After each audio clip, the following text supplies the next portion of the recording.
I'll bring mine. And then when you get there, there'll be a table with my name on it. So just it's gonna be so fun. I need a. You need to be. Are you muted? Yeah, you are.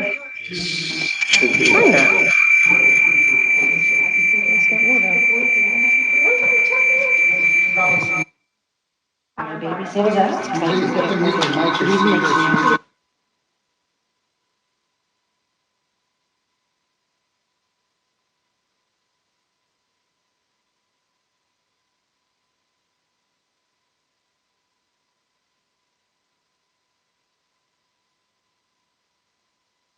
And the camera prevents your infinity mirror behind you.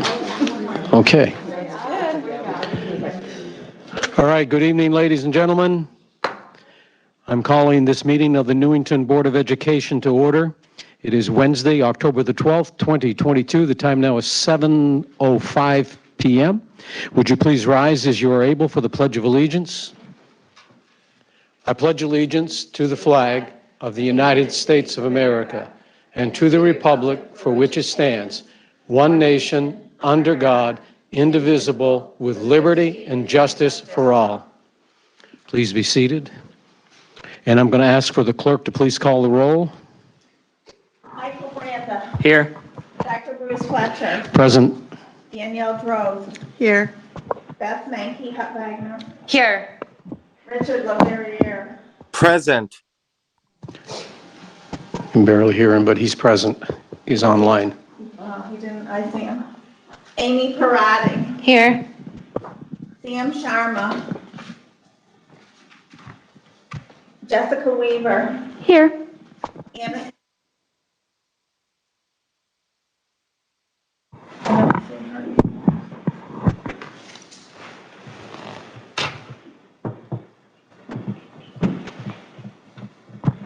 It looks like Anastasia has just joined us. So, She was just there.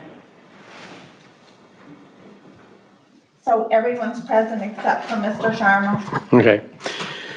All right, so before we move forward with it tonight, I just want to give everybody an update on the agenda. There is one thing that I've added today, and it's going to be item E3, and that is going to be the discussion and possible action on the kindergarten busing proposal that we discussed 2 weeks ago. So that is going to be a part there. If you want to add that, please. Okay. So, moving on, we are going to go to agenda item B, which is our presentation of awards and proclamations, and we are going to make a presentation of a resolution honoring our school bus drivers. And I know we have a few of them here with us today. So very, very grateful. All right. Whereas Wednesday, October 12th, 2022, has been proclaimed as Newington School Bus Drivers Day, and whereas the Newington school bus drivers have shown dedication and conscientious performance when driving students to and from school and to special activities, and whereas the Newington school bus drivers have outstanding driving safety records, and whereas the Newington school bus drivers maintain a close working relationship with school staff and parents, and whereas the Newington school bus drivers actively participate in community affairs and show a willingness to go above and beyond the workday. Therefore, we do hereby proclaim Wednesday, October 12th, 2022, as Newington School Bus Drivers Day. Be it resolved that we urge all of the citizens of our community to join with us in actively expressing our gratitude to Newington school bus drivers on this very special day. Be it further resolved that the Secretary of the Newington Board of Education is directed to spread this resolution upon the minutes of this meeting and to provide a suitable copy for presentation. Thank you very much, and congratulations to our school bus drivers. All right, so let me present this first. I'll give you congratulations. Congratulations. Would either one of you like to speak? I'm sure I'll speak. Limited to 35 minutes. Want to get a picture, Dr. Sure, Fletcher? I'll get in the picture. I want to get a picture of everybody with their plaque. Thank you.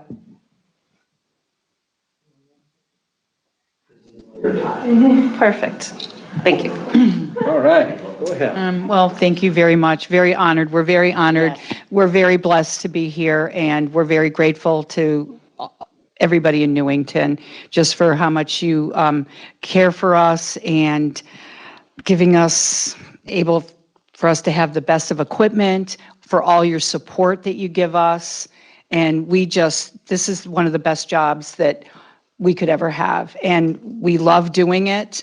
All of our drivers, we truly love our jobs.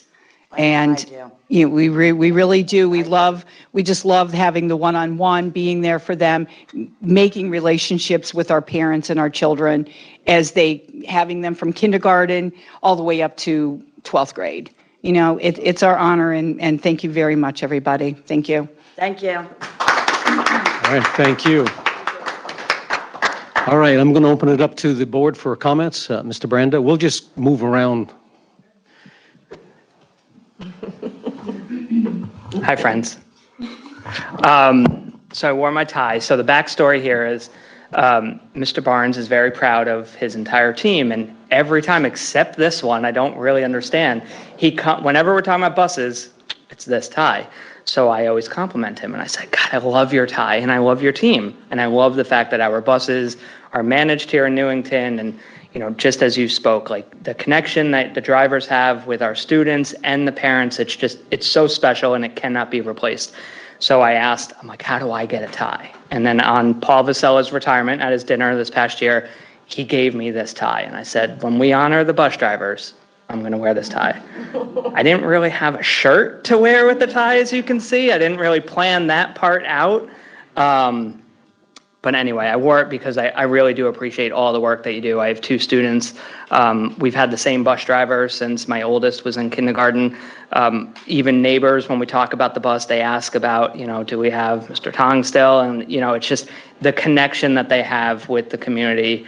It's so important. The first person that our students see, the last person that they see, they make sure that they're in the building safely. They make sure that they're getting home safely. And it's really important to parents. And I know that we're going to have a conversation later about buses, but I just want you to know how much I appreciate you both, Mr. Barnes, all of your colleagues, all your peers, the full-time drivers that I know are in the union that has gotten a lot of talk recently, but also our part-time drivers who are very dedicated to our district and our town. So thank you. All right, before I go to you, the next in line would be Anastasia Yop, and she's online. Hi, everyone, and I do love your tie, Mr. Randa, and I love your tie, too, Mr. Burns. I can't see anybody, but I'll speak. The online person. Right. Anastasia, can you hold just for a moment? Sure. We're having a hard time with the volume. Okay, go ahead. So I wanted to say I love both of your tie. I think it's awesome. It's really cool. Mr. Branda and Mr. Barnes, love your ties. So I want to say thank you to Mr. Barnes. So Mr. Barnes knows me very well. My son, when he was in preschool at Patterson, took the bus, and I was a very nervous mom. I did not want my son to take the bus, but you made me feel comfortable, and you made my son feel comfortable, and that's, huge. As a mom with one child, you don't want to, let go, but, the bus driver that we had and, speaking to you and calling you all the time. I know you probably got tired of it, but I'm like, is he coming home? It's 5 minutes late. Is everything okay? And I'm just going to let you know that you made me feel comfortable and, secure as a mother, and to know that, the bus drivers, keep our kids safe. They go above and beyond. I'm really honored and happy that we have you in our school system. So thank you very much for making sure my son is always safe and all the children in Newington, and dealing with everything with the masks through the pandemic. You are appreciated. So thank you. All right, thank you. Ms. Weaver. Oh, yes. Love this day. So excited. And thank you guys for coming out. I know you're working overtime today, but we really, really appreciate it. I went through our school system all 13 years and was a walker for some of them and was not happy about it. still get my neck aches from carrying those textbooks and being like, thanks, Mom, for living too close to the schools. But I think one of the things that's universal about all of our students is they have such great interactions with our bus drivers. And we always say Newington's unique. We own our buses. We're able to do a lot of things. And we say Newington's different. We have the best bus drivers. And none of us exaggerate. And anytime you tell that to someone in town, they believe it too. There's just no question about it. And I just think that's just one of the core things, literally making the wheels turn here in our school system. And especially, we can't thank you enough for the past 2 years. I mean, let's get real. It's just kind of getting over, and we're still reeling from that. And you were such a key part of that to get our students through. And it's so surreal to now see my 5-year-old cousin get on the bus now to kindergarten X amount of years later from when I went. But I think what's great is that there's a universal love of our bus drivers and of school, because they start their day and end their day on such a great note with you all. And even like on our field trips, just having that camaraderie, the joy that you feel. I mean, it's just one of those things that every student at Newington Public Schools can say, I've had a great bus driver. And I think that's a beautiful thing. We'll just add it to our portrait of the graduate at the end of this. I think I had a great bus driver will be our next on our list. But thank you for all that you do, year round, and continue to do the great work you do, because we need you. Thank you. All right, go ahead. Thanks. My kids in elementary school didn't get to take the bus because they were at Necky, but when my daughter went to 5th grade, she was so excited, and I walked her to the bus stop every day and said hi to the bus driver, and now I just let her go by herself because she's in 7th grade, but and my daughter in 3rd is just she asked me today, can I take the bus yet? Because she thinks that would be way more fun than going to Nike.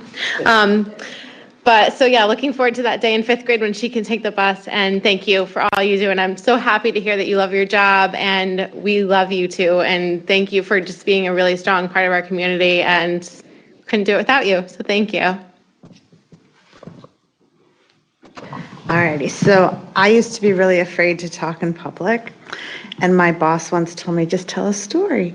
So I'm going to tell a story. So one of the things I heard in the proclamation was willingness to go above and beyond, and the two of you said that you love your job. So, and it's so true for both of those. So my story is, last year I was watching my son, maybe 2 years ago, play baseball, and I have an older man sit next to me. He's like, hey, Danielle, how you doing? I'm like, hi. And no, I didn't place him. And it was Paul. He was driving the kids, and he noticed that my son had been playing baseball, and he watched him all through elementary school get on the bus and get off the bus, and he just couldn't wait to get off the bus and come watch the boys play. And that's what going above and beyond is. He could have easily just sat on that bus, but he was like, nope. And he came over and he sat with my husband and I, and I know he's just one, but I know that you guys truly do love your job, because that goes above and beyond. So thank you. All right, let me say thank you very much for all that you do and for your dedication. Having children that rode the bus. I had foster kids that rode the bus, and then I adopted kids, and they always loved their bus driver. And as a parent, I was able to make connections with those drivers. And then when I came back into the district to work again, one of my jobs I did for a while was help children disembark. And so I had a connection with all the bus drivers then. And I can say that they always did a great job. They cared about the children. And that's the one thing that's outstanding about our bus drivers, is they care about the children, not just getting the route done. There are some bus drivers that hurry them up, and they're a little rough with the kids because they're in a hurry. They got a time schedule. But you guys always put the students first. So I want to say thank you very much for that. And once again, congratulations. This recognition is well-deserved and well-earned. All right, let's give them a hand. All right, now, for the great return of the everyday hero, I turn it over to Dr. Brummett. Awesome. Thank you so much, Dr. Fletcher. And this is just pretty coincidental that, I need my glasses on, that, so I can read, that our honoree this evening is also a bus driver. But wait, he actually is a bus driver for our open choice children. Let me tell you what Angel Rodriguez did. I've got word about 2 weeks ago that our children on the bus going home with Mr. Rodriguez had witnessed a shooting. And Mr. Rodriguez took it upon himself to collect his thoughts. I can't only imagine the stress you were under when there was a shooting going on and the uncertainty of all of that. Got the children to safety. I got a copy of the incident report. Got the children off, pulled the bus over, took an exit, and went to a side road, did all the proper procedures with his bus company, and then made sure the kids were in good shape. Checked them all, made sure everybody was in good shape. He told me he wanted to give them a hug, but that's against bus driver policy. But when I heard that report and I read it, and then I called your supervisor, and I said, the way he handled this situation is nothing short of heroic. I mean, you could have easily been the one scared. You didn't even know probably which direction the bullets were flying in. And because of his work, the word got back to us, and our staff, and the children were from E. Green and Reynolds, our staff was able to prepare for the next day when the children came back in, obviously shaken, upset, distraught. So our staff could properly prepare for that. But I just could not let this type of incident go, where a bus driver took that type of heroic action, thought of the kids first, wanted to make sure they were okay, and even when he and I discussed it a week or so after the incident, was still worried about how the kids were coping with it, and the kids have had a hard time, but thanks to his work, no one got hurt. So I feel thrilled to introduce you to Angel Rodriguez. He's an open choice bus driver with CREC. Come on up, Angel.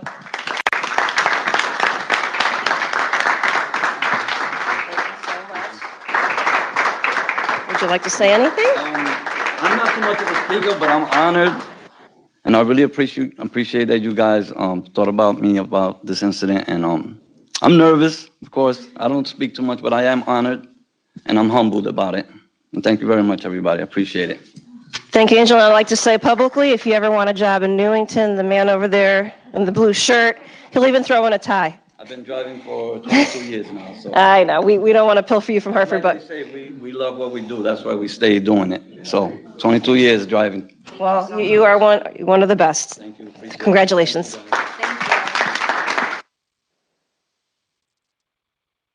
I will open it up to board comments, beginning here. Ms. Hud-Wagner, we'll move around. No. Yeah, heroic is the word that I would use. Thank you. It doesn't seem to do it justice. For seeing those kids through that incident and for putting them first. It's not just training, it's your instinct as a good human that took over.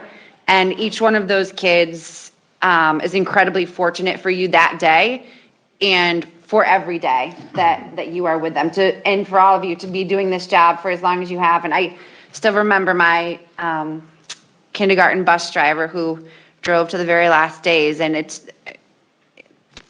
don't know, I can't really say more without being emotional. So thank you. Mr. Branda? Yeah, I'm kind of at a loss, honestly, because I just can't imagine what that moment was like for you, but for those kids. Not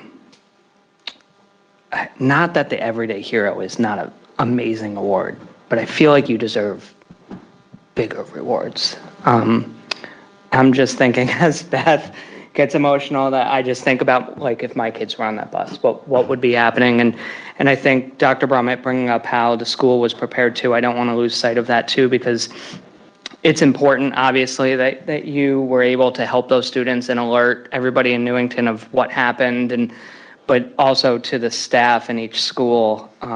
Those are the things that you don't really prepare for. That's not what you go to school for, I imagine, at all times. So to be able to be there for those kids who went through something that I'm going to guess not many people at this table, if any, hopefully have ever witnessed, other than you, unfortunately, now. So, at the risk of rambling, I'll just say thank you, and I really appreciate you. All right, thank you. Anastasia Yap?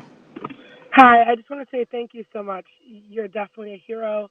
Thank you so much for putting the children first. You are truly appreciated, and we are happy to have you. Thank you.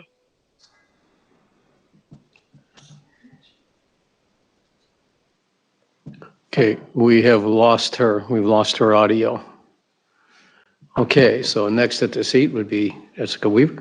I think as Anastasia was saying, we appreciate you. I think we would give you this award just for your 22 years of service alone, but I think really defining what hero is your actions. And I don't know what more to say other than, you hope that the right people are in the right places at the right times, and this was a wrong place, wrong time, but you're the right person for that. And I'm so grateful on behalf of those children that you were the one there. And I'm so grateful that you exist and that our students have you, because I don't think any one of us wants to imagine that. And so truly taking that on as mentally, emotionally in the moment, and then to deal with that after, and to have those kids as your focus. I mean, I think all of us are, adults that think we can, we'll do the right thing in the moment, but you don't know. And so I just really am grateful for you, not only for that moment, but 22 years is a long time. So we hope all your days are not like that, but truly deserving that award of hero. I don't want your every day to look like that, but we really appreciate it. So congratulations. You deserve, I think, like every day and then ultimate hero award. We'll make levels, I think, but thank you. All right, Mr. Leverrier. Thank you. It's Mr. Hernandez, correct? Rodriguez. Excuse me. I apologize, Mr. Rodriguez. Last week we had 3 groups of people that were honored, and I want to echo statements I made at that time because I think they're on point right now. That it takes a lot to educate a child, right? From the school bus driver who brings them to school, to the cafeteria worker who gives them their lunch, to the teacher who teaches them the lesson, to the principal and administration that oversees the day. All right?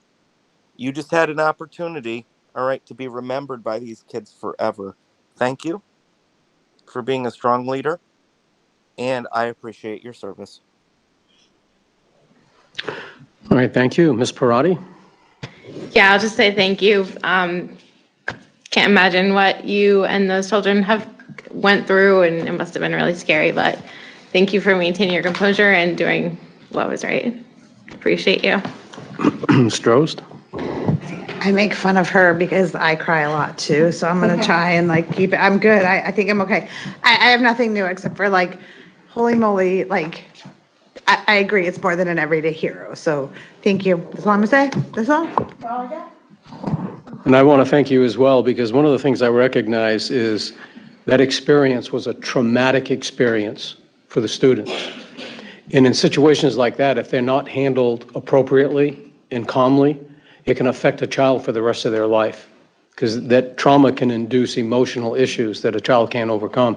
So your quick thinking and your calmness has probably prevented a lot of those kids from nightmares and prevented them from a future of making a therapist rich.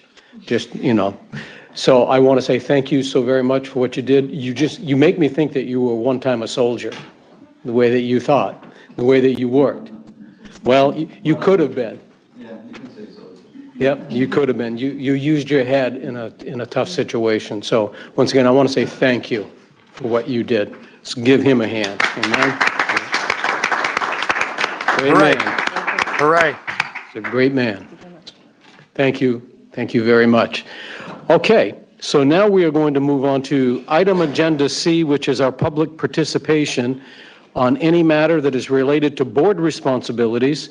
Good night, everyone. So if you are here in person, we welcome you to come and sit at the end of the table. And if you want to call in, the phone number to call is 860-665-8659. And we do limit our civil participation to 3 minutes. Okay, and I think, Richard, you have forgotten to take your hand down since the last one. There we go. Gotcha. Thank you very much. All right, so I don't see anybody in person here, but I see somebody online, Caitlin O'Neill. So if you would state your name and the street that you live on. Hi, it's Caitlin Bailey O'Neill. I live at 45 Avery Road in Newington. Can you all Okay, hear go me ahead. clear? Yes, we Okay. can. All right. I first contacted the Board of Education August 1st, requesting that my son be able to ride the school bus with his kindergarten sister. It was important to me that my daughter be able to take the school bus as she saw her brother do that in kindergarten, learn those bus safety rules that are so important, and enjoy that right to ride. You know, Amy mentioned earlier that's so important to them to be able to ride that big yellow bus at some point. My first concern, however, was that my children get to school safely and on time. And this policy made that difficult because I couldn't be in two places at once. My husband and I would not have brought this policy up if we thought it would cost the town money or burden the transportation department unduly. In our minds, there'd be minimal people disrupted or affected, because how many families are there that have a kindergarten child with an older sibling in that same elementary school who also live within a walking distance? Thank you to the due diligence of the board and to Mr. Barnes. We do have that answer. It's fewer than 10 additional children per school, which is spread out throughout a few different buses. I do feel confident that the buses could pick up my son and those other big brothers and sisters without much additional cost or burden. And Dr. Brummett had mentioned that she had brought a pilot program to the school board. And I just wanted to say that I fully support that pilot program as proposed. Let's try it and see. If the data says that the children can ride the bus with their kindergarten siblings without a problem, that's great. Makes life easier for families like mine that are in this situation. And if it does cause a problem, then at least you know you tried. And when people contact the Department of Transportation to request an exemption, you have that concrete data. Then you can point to that if you have to decline that request. So that was my thoughts on it. I just want to thank you all again for taking this seriously and looking at the policy. All right, thank you for participating. Thank you. Okay, there's no one else online, no one else in the room. Okay, so I am going to move us on now to agenda item D, which is a consent agenda, and it's going to be the approval of minutes. We have two of them, one special and one regular meeting. Go ahead. Separately? Dr. Fletcher, separately? Separately, we'll Individual. do individual. Yep. Yes, Okay. individual. Motion to approve the minutes of the special meeting September 28th, 2022. Motion is made. Do I have a second? Second. Motion is made and seconded. Okay, all in favor say aye. Aye. Aye. All opposed, same sign. None opposed? Okay, let's move on to the second one. Motion to approve the minutes of the regular meeting September 28th, 2022. Motion is made. Second. Second. Motion is made and seconded. Okay, all in favor say aye. Aye. Aye. All opposed, same sign. And Mr. Leverrier you have your hand up. Is it related to the Yes. consent agenda? Oh, yes. I just wanted to say that I made remarks at the last meeting that were not reflected in the minutes. I would like to make that correction. Okay, so Thank we will look at that. Okay, thank you. Okay, so we've made our motion and we've approved it. So now we're moving on to our item E, which is new business. And this will be the time for the standing committee information items. The first thing tonight is going to be the report from the Finance Committee, and the Finance Committee Chair is online. So if you want to go ahead. Hi, Dr. Brummett. Sorry, I'm going to have noise in the background, so if Dr. Brummett could speak to it, and then I can just make a comment if that's okay, Dr. Brummett. We cannot understand you. I think she's asking me to do the update because she's having. Oh, okay, I got you. Yeah, I'm trying to reconnect. I'm sorry, it's a little messed up. Sorry. Okay, so we'll We'll defer to Dr. Brummett. Yes, please. Very good. I will do that. And Ms. Yap, you can, if you can jump in if you'd like to. So the Finance Committee met on September 21st. Our core agenda items that evening were really to discuss the budget process. And at that time, we reviewed a memo that the board did approve at their last meeting. And we also discussed things that the board Finance Subcommittee would like to see as we move forward into budget preparations. I believe that we were asked to prepare real actuals that occurred at the end of last year so the board members could see what were the total expended dollars by line item. Believe it or not, last year's budget is still being settled. I got a memo today that we're almost there, but it does take a while for all the purchase orders to go through the process. So once that final expenditure piece is ready, that would be part of our materials share with the board. The committee also asked that when the audit is published, that the board receive the audit.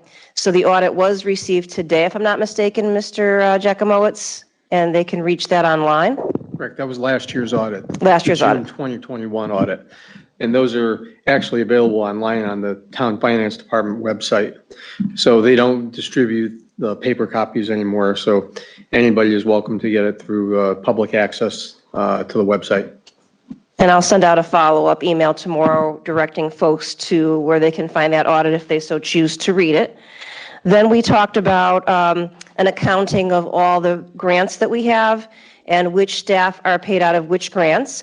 So that document is nearly put together. I believe we're going to schedule a follow-up finance subcommittee to review that. We also briefly talked about the transportation with kindergarten siblings from the financial standpoint, but it was tabled because we knew it was a bigger board item.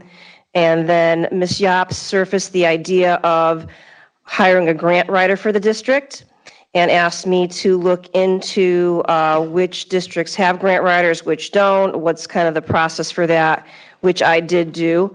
And I believe we'll probably follow that up at a subsequent meeting, but I did get enough, data from not only the Hartford area districts as well as districts in our DIRG. So, Ms. Yop, would you like to add to any of that? Yeah, I just want to say something to the board. To the finance committee. Boy, unfortunately. Unfortunately, your audio is still very shaky. Can you hear me now? A little bit? That's a little better, yes. Okay, so the finance committee, we discussed ways to bring in more funding. We are usually getting hardly a zero increase, or no, we had a 2.4 last time. So myself, Sam, Danielle, and Lou, and Dr. Brummett, we're trying to come up with ways to bring in more money to the school district. One of the ways was grants. So one of the things that I proposed was maybe hiring a grant writer. I know Dr. Brummett, Lou, and others share the responsibility of, writing and looking for grants, but I felt that if we got a grant writer with all the money that's going to be available at the state level, that'll help our school system, especially seeing that we don't usually get much of an increase and we have students who, are so desperately in need. So that's something I wanted to share with the board, and maybe, I don't know if they can give an opinion, what they think about that. But I'm definitely trying to advocate to bring more money into the school system. Thank you. Okay, thank you. Do we have any questions from any board members?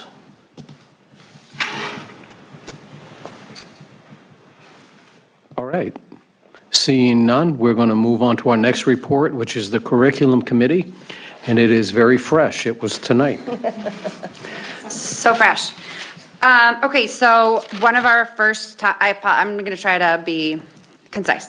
One of the things that we talked about was the World Language Program, which is currently obviously offered to our high school students and is a graduation requirement, I believe, but it's also offered to our 8th graders, and we're just looking into a plans proposal that will be coming forth about the potential of having lower grades at the middle school have access to this education, world language education as well, and what that would look like, and just the requirement of staffing and kind of how that would play out to make the plans proposal come to fruition. And we'll hear more about that as we get closer to budget time, because like I said, it is a plans proposal.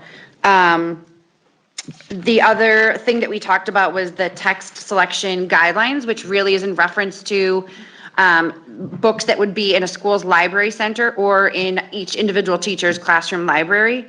We looked at the guidelines, which are two Board of Education policies, Policy 6161.1 and Policy 5145.4. Oh, sorry. I'm going warp speed. It's Policy 6161.1 and Policy 5145.4. And that policy really articulates how materials and books are selected, and how the professional staff, what they consider when going into selecting these books. And also how concerns can be brought forth to the classroom teacher, media specialist, then school administrator, to really follow that chain to bring into question any books that parents have questions about. And we did look at a book that was mentioned at a previous meeting. And just to kind of put out there, that book is currently under review. And trying to decide what grade level that book would be best appropriate or most appropriate for students reading. So that book is under review, and this is something that definitely happens with other books, that sometimes books come up and a group of stakeholders looks at that book, reviews it, and decides where that book should best be placed, because we know that sometimes books, though they may be written at a reading level of a certain grade, might have topics that are really more appropriate for higher grade levels. So we just kind of talked about that process this evening. And please let me know if I'm missing anything. I will just add that to your point of, books that might be written for a certain grade level might be more appropriate for a different maturity level. And then also we talked about how, a third grader or an eighth grader, scratch that, like an eighth grader might be more mature than their other co-eighth grader. I don't even know what I'm saying. I got you. You know what I'm saying? Like, yeah, so different I got you. I'm on the students in the wavelength. same grade might have different maturity levels, and therefore different books might be appropriate for them, but still eighth grade. So yes, so if I could just add to that, now that we're there, my head is there. We also discussed the role of the classroom teacher. If a book is being selected from a teacher's classroom library, that teacher has a conversation. If the book does have material in it that might be mature for some students, that teacher, best practice in what they do follows that they have a conversation with the parent. Your child would like to read this book. There's some content in it that might be mature. Let's talk about your feelings on it, because, though all students may be in eighth grade, their maturity level and their family ideals may differ. And so really making sure that's the best book for that student, that the teacher communicates with the families regarding that title. And just one last thing I wanted to add in terms of actually just going back to the world language. We just discussed in terms of, this is a plans proposal that's been requested multiple years in a row. And so it's to put it in 7th grade. And just to note that we did discuss, I just want to show my gratitude and appreciation for Rosana Vassal, because she was incredible at answering our questions, but giving us really great updates on not only the data for, what our students are doing in terms of the seal of biliteracy, as well as where Spanish language is at, but also telling us that in our district reference group, our DIRG, of the 24 schools in there, that only 2 of them don't offer Spanish at 7th grade level, and we are one of those 2. Shelton and us are the only 2. So we do show as a laggard at this time. So that was just helpful information in terms of context for why world language is on the topic. If I could add to that, I know it's fresh and it was like a lot of things.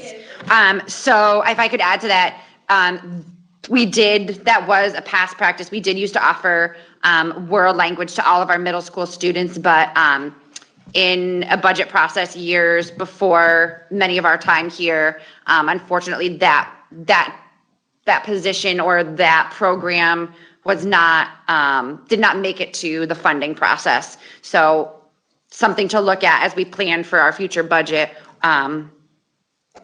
putting that back in and making sure that our students have access to that world language education below the 8th grade level. Any other questions from board members?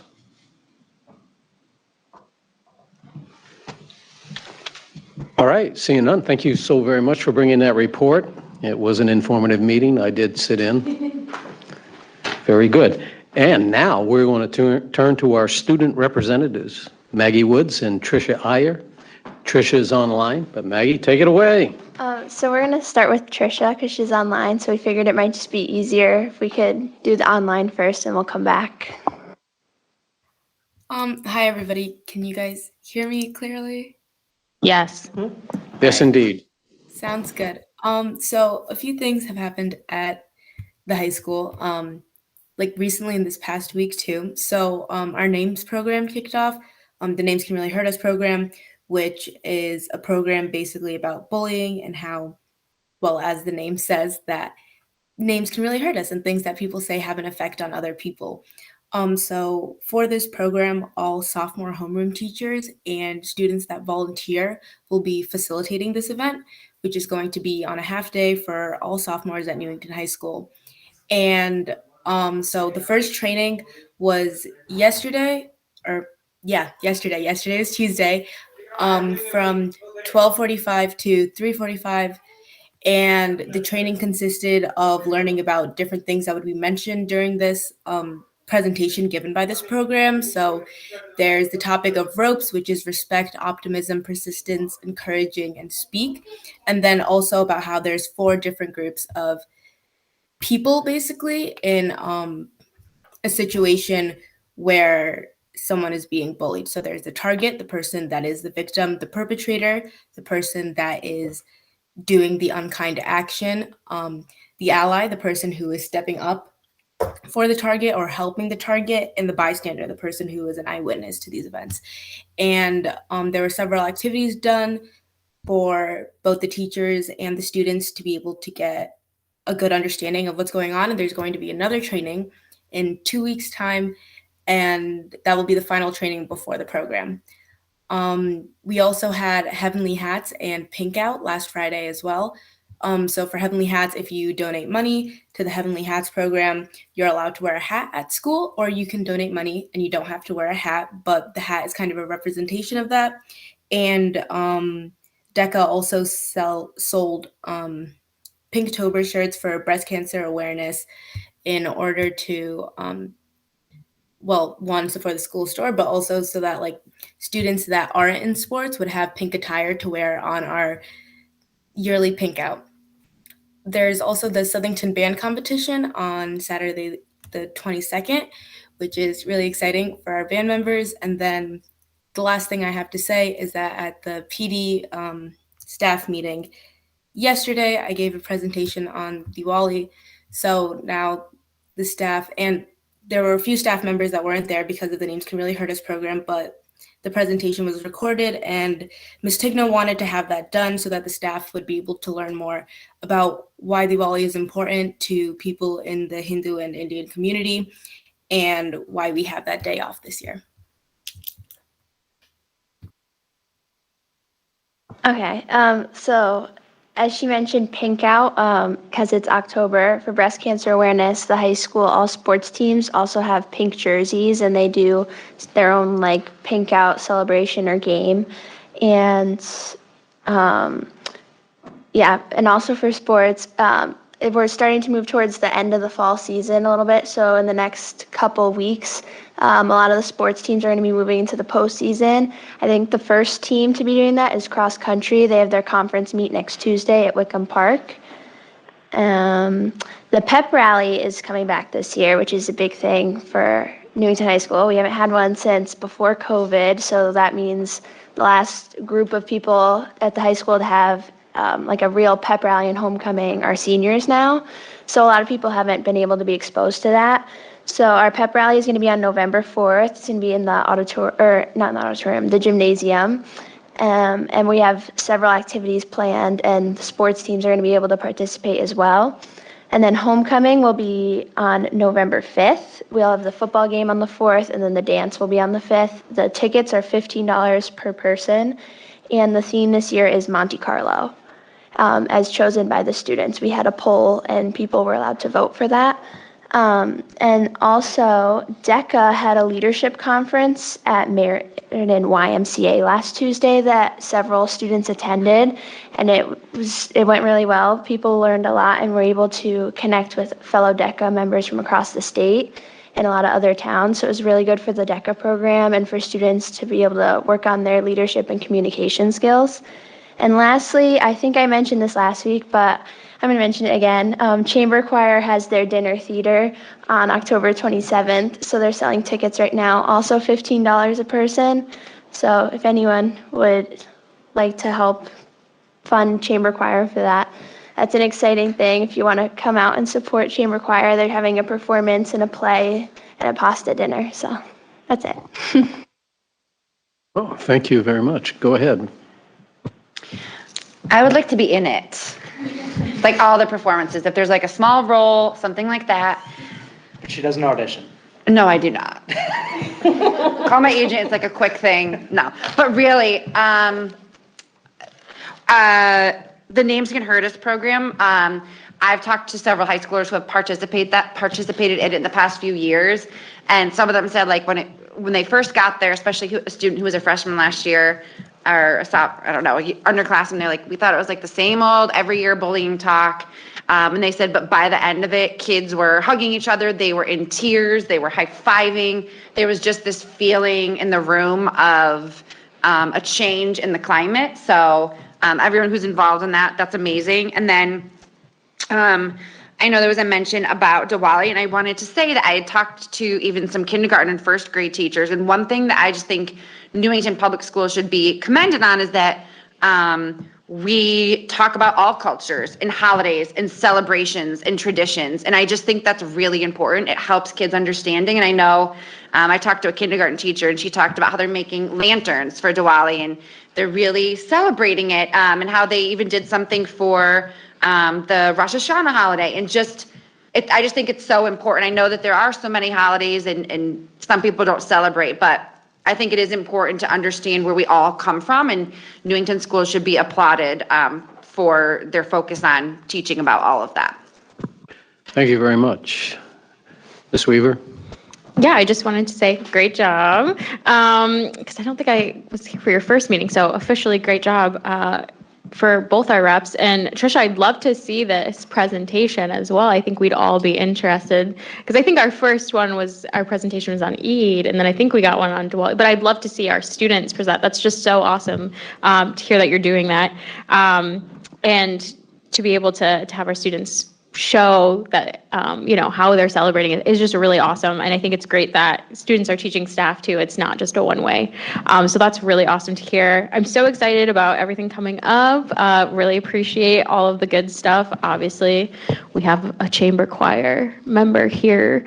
So I'm a little biased on that, but we're really excited. So if you know any sneak peeks, let us know. But just really excited to see everything. I think this is such a great time of year for all the students. Really excited to hear about the pep rally coming back. That was such a stressful time for me to plan. Oh my gosh. But I thought I heard marching band the other night, and I was like, oh my gosh. Southington band competition is just one of the best, so let's wish them luck. Yes, I'm Jessica Weavering it. I just wanted to say thank you guys. I'm just really excited. They only get a certain amount here, so I'm just excited about it because I think what you guys are doing is great, and you guys should be commended for your reports. Thank you. Thank you very much. And online, Ms. Yop? Hi. Oh, I love that, Jessica Weavering it. I love that. I love that saying. So I was going to say thank you guys for all you do, and thank you for coming to our meetings. I know you guys have school in the morning, and just to let you know, you are appreciated. I'm excited about Diwali and Eid. I'm very excited about that. And I can't wait to go to this event that you're having. I need to figure out how to buy a ticket. But I'm excited about that. And Beth, you'd be amazing in the choir. So just wanted to say that. Hang on. Thank you. Okay, thank you. Ms. Parati, did you have a comment? Or Yeah, Jessica said it, but I would love to see that Diwali presentation as well. And great job for your update. Thank you for being here, and thank you for being online, Trisha. I feel like I have to say something, so thank you, and I cannot wait until October 27th, and I'm very happy that my friend, Ms. Maggie how do you say your last name? I don't know. H will be joining me as my special guest at my table. And you might want to let Mr. Clark know it's somebody's birthday that day, and you guys might want to do a little happy birthday. Oh, wow. I say I'll die, but really no, I'll stand up and carry on. All right. Thank you. Thank you for that report, the both of you. I want to thank you very much. I will say I would look forward to that presentation as well. It reminds me of a time when I was in India during one of their festivals, and let me tell you, they live it up. They live it up over there. They or you did? Well, a little bit of both. A little bit of both. I was far away from home. Nobody knew me. I lived it up. I enjoyed my time. Tricia, can you send that video to me and I'll make sure the whole board gets it, or does Ms. Tigno have it?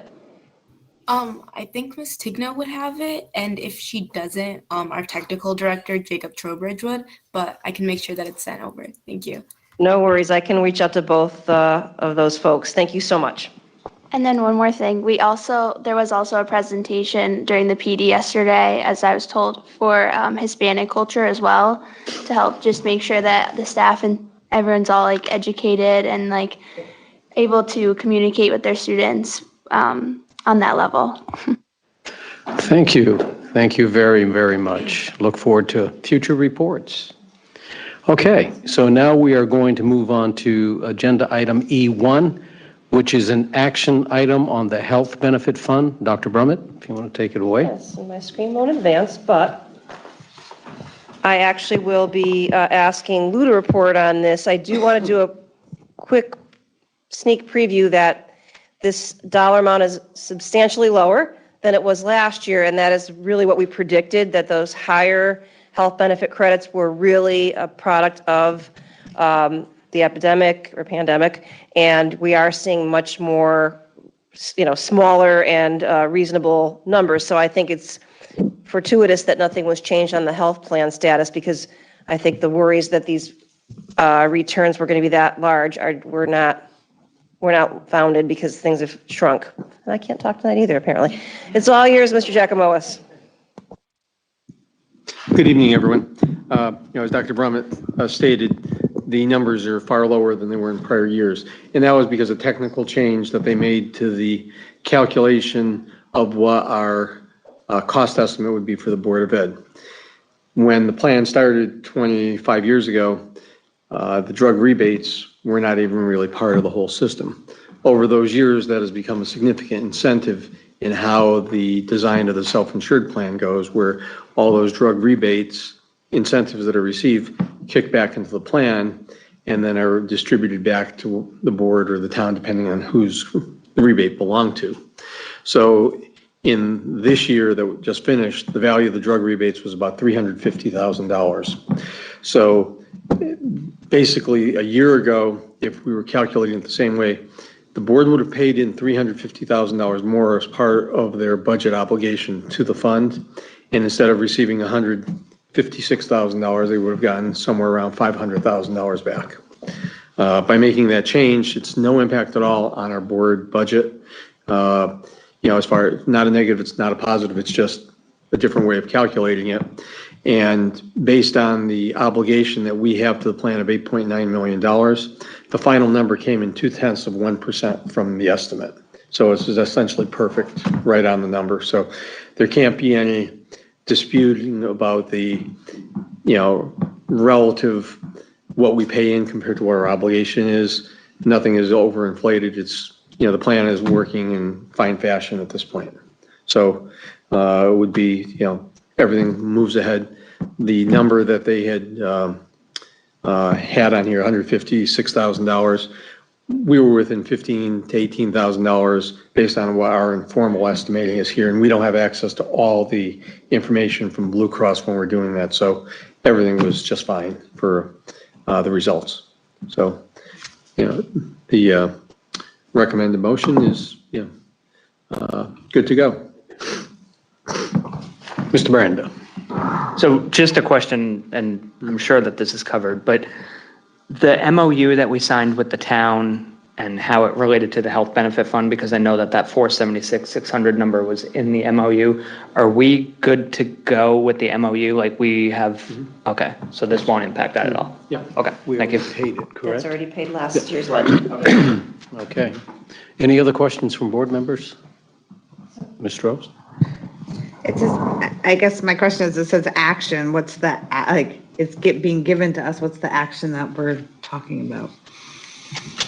Well, per the terms of the health benefit agreement, the board needs to instruct administration in the town how they want their credit to be adjudicated. And we're asking for it to be used as an offset to the next month's claims cost that we'd be paying in. So instead of paying in $800,000 in the month of November, we would pay in $650,000 for that month and absorb the value of that claim as an offset to the next payment due to the fund. So the action is that you're asking us to just take the money that's credited to us to put it back into the health fund? Yes? Yeah, right, that's how we have to handle the mechanics of it.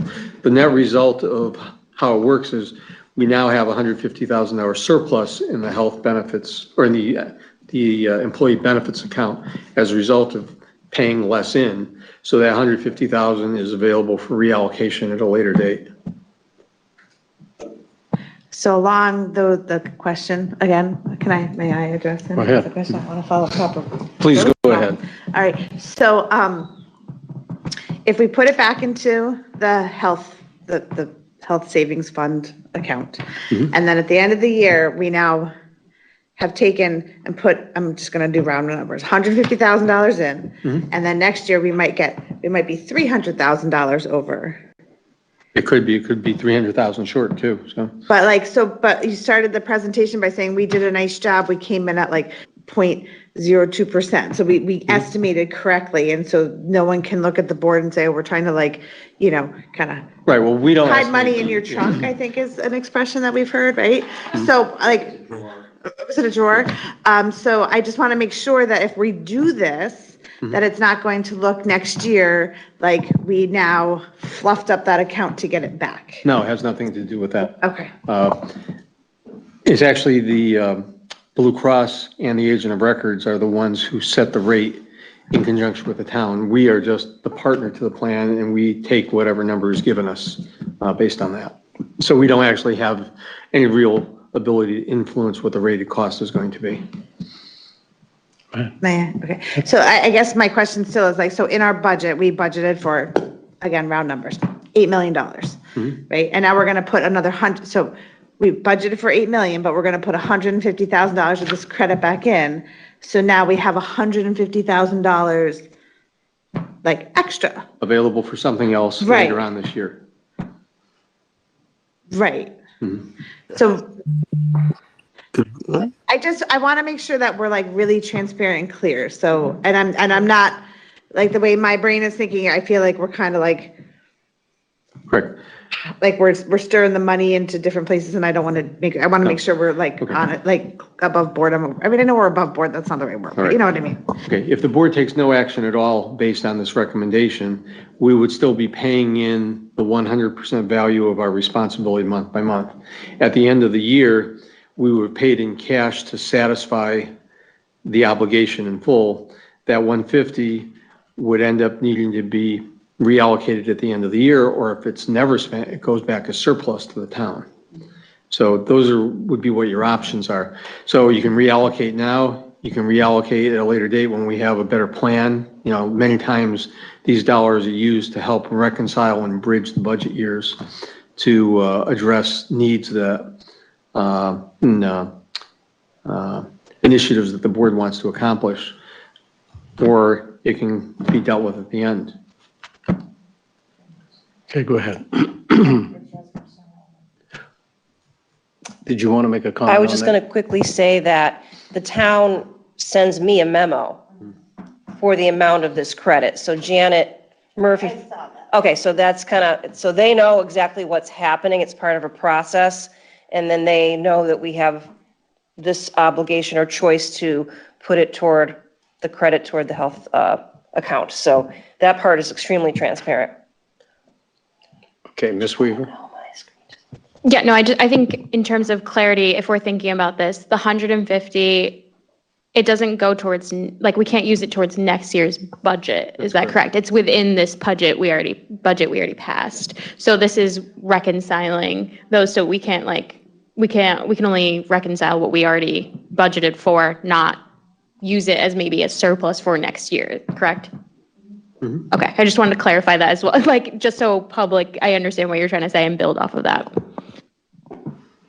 Go ahead, Ms. Strohs. Again, simple numbers, we're just doing round numbers. I know that drives you crazy, and I'm so sorry, Lou, right? No, I'm it's just doing fair. round numbers, right?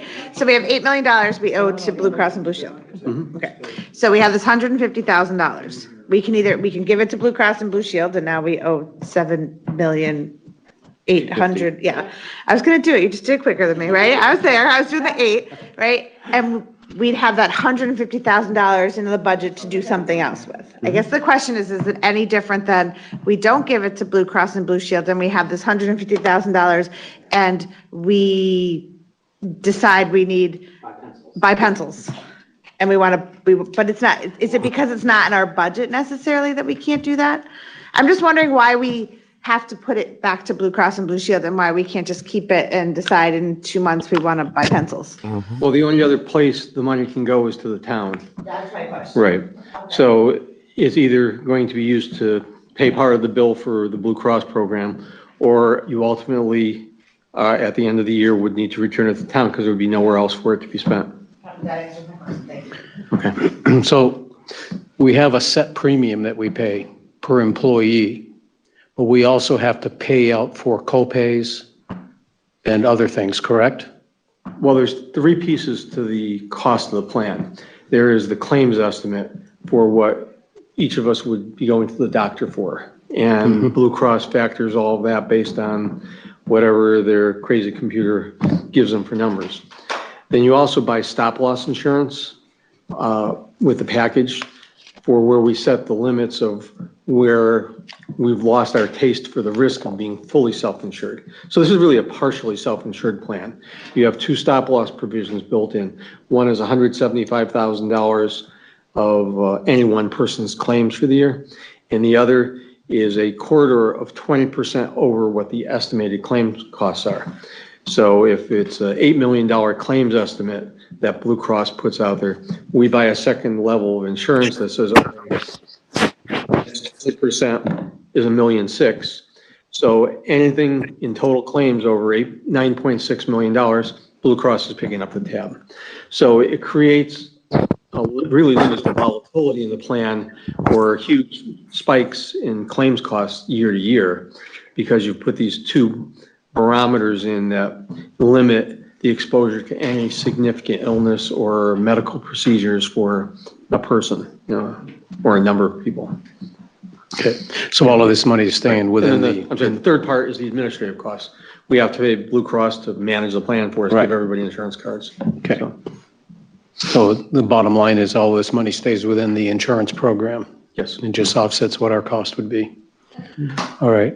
Mr. Branda? So I know that Ms. Strohs and I joked about the money, and I just wanted to explain that what I appreciate about this conversation is sometimes when people in the public, or maybe they used to be elected officials, whatever, they view this as a windfall. That word is used a lot, and I just appreciate the questions and just the clarity that you bring to this conversation, because it's obviously, math is not in my skill set, but the way you explain it over the years, it is a confusing process, but I'm very confident that it goes to the town contacts us, we know how the process works. So I just appreciate your work on that, and the drawer and all that was a joke, so don't take that personally. Ms. Parati? Yeah, I also just want to add to that, as Lou explained, and just to make it perfectly clear for the public again, that everything is an estimate, because you can't anticipate if someone's going to need surgery, or if someone's going to have cancer, have a baby. Yes, but let's do positive things. So depending on the events or the claims that happen throughout the year, that's the fluctuation, and that's why when we did the budget, we were like, oh, we're probably going to get $476,600. And in actuality, we got $156,577. So everything's an estimate. Insurance is up and down. So yeah, just clear that up too, that we can't predict the future. And that's why, that's why this works. Okay. How this. All right. So, would somebody like to read the motion? I can do it. Move that the Board of Education direct the superintendent of schools to inform the town that the health benefit credit in the amount of $156,577 will be utilized to reduce required contributions for health benefits for the 2022-2023 fiscal year. No action regarding the reallocation of funds from the employee benefits account 2950 is authorized at this time. Motion is made and seconded. Any further discussion? Okay, I'm going to ask the clerk to please call the roll. Michael Branda. Yes. Annette Drew. Yes. Bruce Fletcher. Yes. Beth Mankey Hutt Wagner. Yes. Richard LaVerriere. Yes. Amy Perrine. Yes. Jessica Weaver. Yes. Anastasia Yap.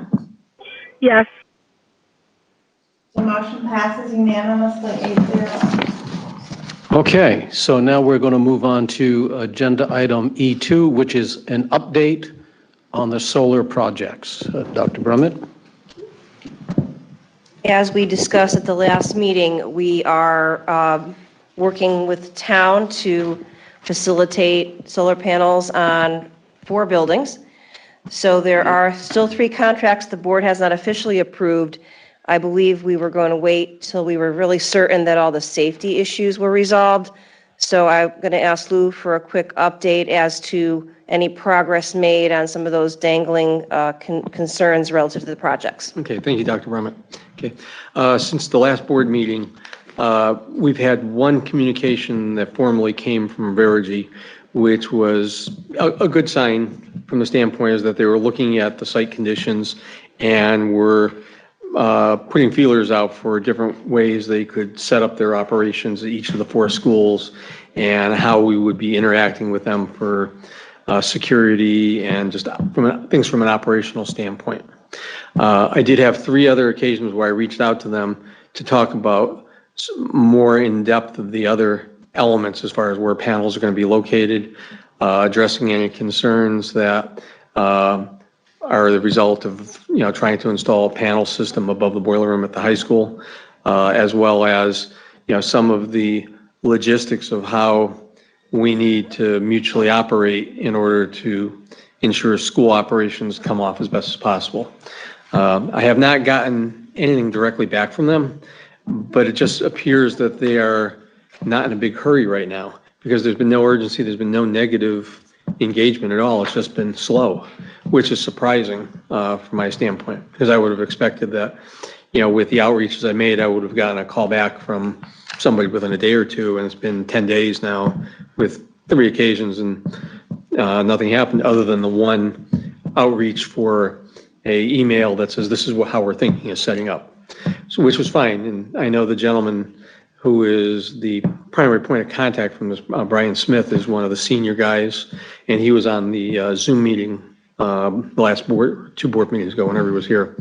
So maybe he's just completely overwhelmed with work and projects and scheduling the business of the company, where I'm a little further downstream from that standpoint. But there's been no negative commentary, no issues brought forward of any type right now, other than it's kind of just going slower than I would hope for. So, from that standpoint, I don't believe I could offer any assurances that everything was all set to the board members and that we would just, let's push this ahead to the next board meeting as to be reviewed again. And we'll see what the developments come up in the next 2 weeks. And maybe I have a finished package that's ready for legitimate, specific discussion where we can articulate and identify every issue and assure the board what we need to assure you with for moving forward. Very good. Yep. we might not know the answer to this, but just want to put the question out there. So I know that you said you had reached out and were waiting for a response. How far do you think the project is going to be pushed off of the original timeline? Well, I know on 2 of the 3 schools that I looked at, the project schedule was supposed to go off like around June, and that hasn't even started yet. Another one was scheduled for October, which is right now, and nobody has said a whisper to us about, hey, we're coming in 2 weeks, we got to get together, let's meet at the site, any of that sort of stuff. And I have not looked at the plan set that they have out there in their Dropbox system, but the last time I did, they were not as far as what we would consider the final buildable set. They keep making revisions, and I'm not sure that what is there is really the legitimate final version of the plan. So that's sort of where the discussion starts. Okay, I see the plan set that you have. Is this what you're trying to bring forward to us to talk about and review? And we would have to go through the details. And I know in the lengthy memo I put out on September 16th to Verigy that, everybody was copied on. Basically, we have to go through the list one by one and see if everything's all set, or what is the alternative to make this work where we can take all the obstacles out of the way. So we're not that far into the real detailed dialogue of how to resolve everything. It's just, I think everything's on the table, and nobody has objected to anything I've sent to them so far. And I can't really answer any further than that, because I just don't know. Follow-up question? Yes, yeah, if I can just follow up, I just wanted to ensure, I'm just going back to my notes, one of the things that we had talked about, I know that and you just alluded to some of them, but there was a list of things that we wanted to be done, and I'm sure that's what you mentioned in your emails or correspondence between them. I just want to ensure, I guess, that work is not going to begin until of those things. Like, we had a lot of safety concerns we wanted to look at, and I just want to make sure that everything is checked off, covered. And then to add to that, I also had written down here that we had only, the board had only seen the contract with Patterson. So if we're going to see the contracts with the other schools and when that would be, and just, again, ensuring that everything is covered. I would as a townsperson, as a board member, I would be very concerned if they hypothetically showed up tomorrow and wait, there's no knowledge of all of this being done. They wouldn't be able to start. Yeah, just putting it out there. Okay. All right. As far as the contract, this setup is a little unique as far as the organization of a contract. So you have what's called the master arrangement, where this contract document applies to everybody. That 90-page master agreement was signed and presented the first time to the board over a year ago when we were doing the review for John Patterson. Then for every project we add, they have an addendum sheet, which are in this package, which has each of the 4 individual projects. So those identify the rate that the board will pay per kilowatt hour produced, which is somewhere between 3.5 and 6 cents per kilowatt, depending on the cost to build out that particular solar power plant, how many panels they will get on the roof, and how efficient that particular system is going to be for them. So I can't speak to why the pricing is really different, other than it just is. You'll see that if you just look at the price sheet. That also identifies the obligations in the event you take the panels down. So we don't want the power plant anymore. There's basically liquidated damages that accrue to the owner of the system at that point. It's substantial money to do that. And in each of the 4 program documents that are out there right now, there's no specifics of mutual understandings that were listed up front when those proposals were first developed. And that part is really where we're digging in now on all of these pieces and redoing that part, after the initial contract proposal is prepared. And they anticipate that in the way it's set up, because it does speak to potential pricing changes if we have to load in extra costs and other circumstances of the project. Well, you can't build it there, you got to move it over there. And okay, well, we got to dig 200 feet underground and put all this extra conduit in to make that work. Well, that's another $50,000. So your rate per kilowatt hour will go up 0.5 cent, or whatever, however they extrapolate all that. So we're still not to the finish line as far as a contract that is buildable at the moment. We still have to go through all these final steps to get there. And I know, like, one of the first things you said is, I would think if they can't be doing their work, say, by December 1st, they'll probably wait all winter. Because if you've got a half a foot of snow up there and they're got to shovel off the roof, or then it snows again, or you get ice, and it might be a very impractical setup for them to try to build in the middle December, January, February up in Connecticut. They'd probably just send the crews to warmer climates, and then they'll be back in the spring. So I would think that, you know, if they have some urgency, it would be very shortly, they would try to move the projects where they could have it done by December 1st. But until I hear from them, I don't know. Yeah. All right, so Mr. Leverrier online with his hand up, and then I'll go to you, Mr. Branda. Yes, thank you.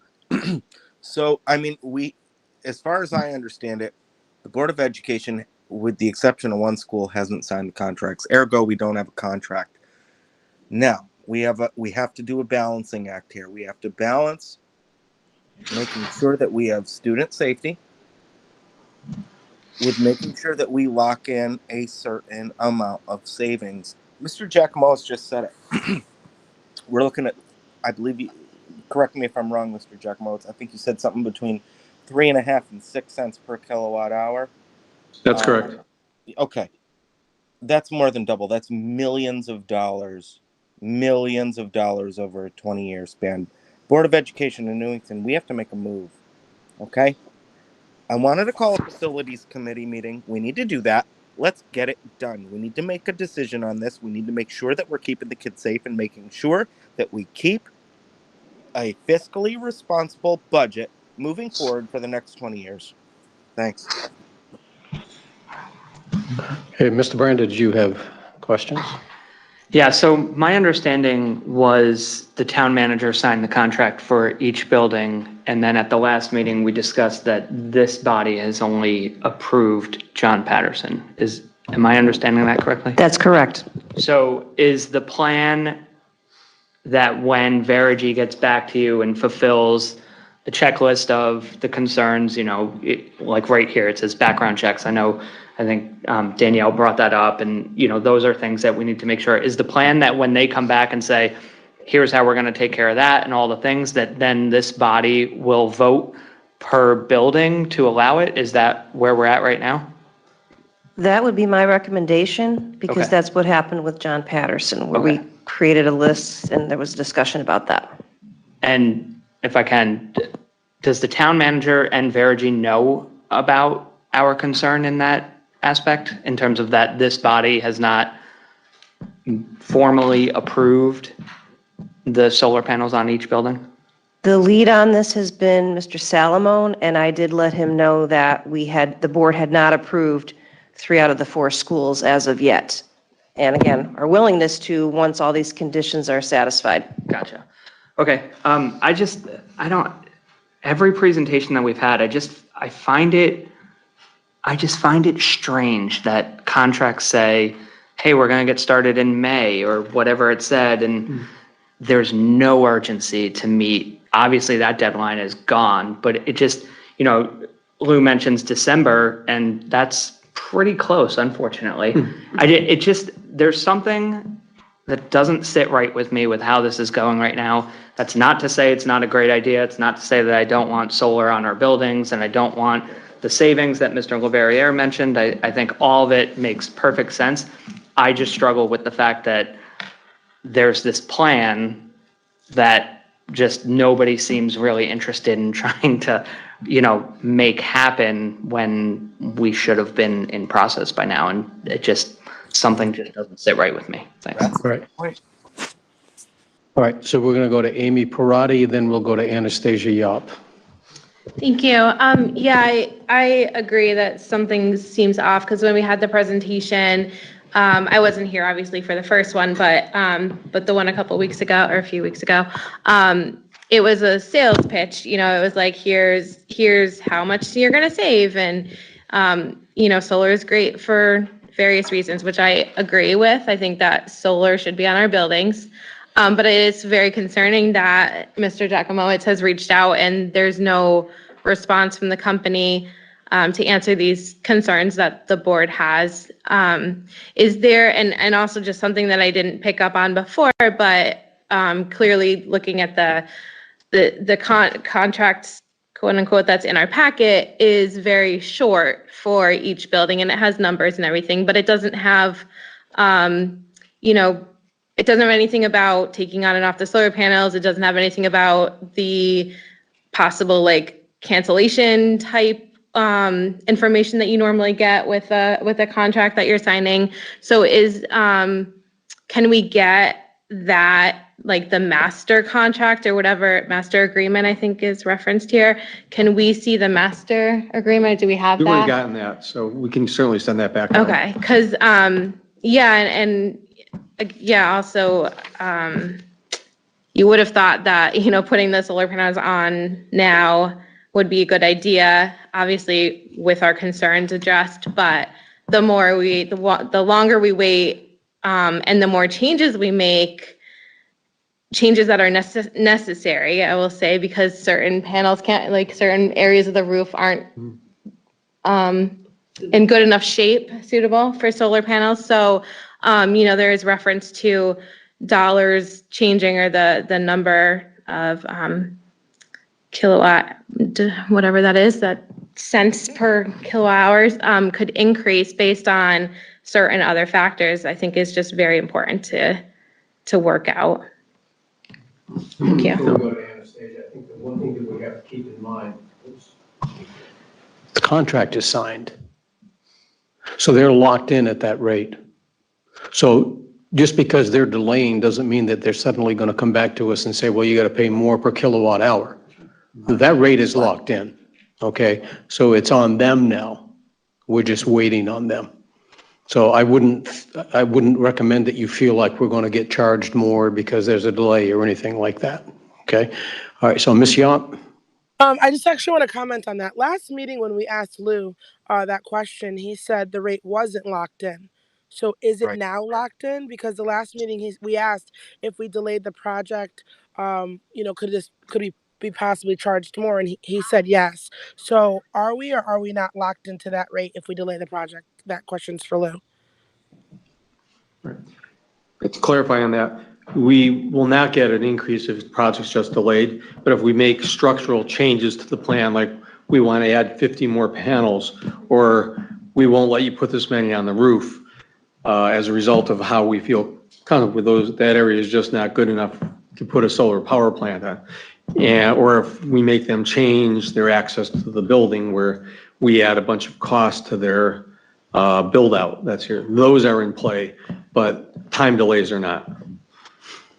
Second question and final question is, so I do have to agree with Mr. Branda and Amy. Something seems off, and being new to this town, there seems to be a serious disconnect between the town council and the Board of Ed, and I think we need to have some sort of shared services meeting. I'm not on that committee, but the others who are, I would say that we need to reach out and get that done, because it seems like this is being delayed when it doesn't have to. Communication is key, and maybe if we can call that kind of a committee meeting or something, then we can all sit in a room, or whoever's on that committee, and kind of just get to the bottom of what would get this project rolling. Time is of the essence. We want to ensure we save money. Budget season is around. And if we can show that we can save money, maybe we can get an increase in our budget. But if we sit on this, that's an issue. So I am not on that committee. I know others on the board are. Let's work with the town. Let's get this done so we can save money and we can get the children in the school the things they need. Thank you. Sorry, Anastasia, we could not hear everything that you said. Unfortunately, your audio is really scrambled. Sorry. But at this point, I believe that we just have to reach out. The town is the one. If Verigy is not going to contact us, we need to contact the town. All right. So a shared The town has been copied. Can I say one thing, please? No, not yet, please. Hold on. I just want to All clarify right. that when we have communicated with Verigy, we copy the town. Correct. I So, haven't actually talked to and them. that was been a request of Mr. Salamone's, Mhm. that we copy him. So he's fully aware. Right. And I believe he actually has told Verigy the reverse. If you email the board, let me know. Mhm. So it really, I believe they're fully in the loop. I don't know what their action has been to, knock on Verigy's door and say, hey, can you make these arrangements? I really don't know. Yeah. All right, I'm going to go back to Mr. Leverrier. His hand's up, then we'll go to you, Ms. Weaver. All right. Thank you. Thank you, Bruce. I've been chomping at the bit. Can we maybe all right. Can we maybe put some sort of insurance policy that the Board of Ed is willing to fund to make sure that there's no environmental issues that Verigy has any hesitations about? They haven't gotten back to us. Why? Well, we've had certain issues that, whatever, that may affect them. So we need to make sure that it's in their best interest, as well as in the people of Newington, to make sure that we have this done in a safe and economical manner. Can't we get an insurance policy in place to make sure that there's no issues? Thanks.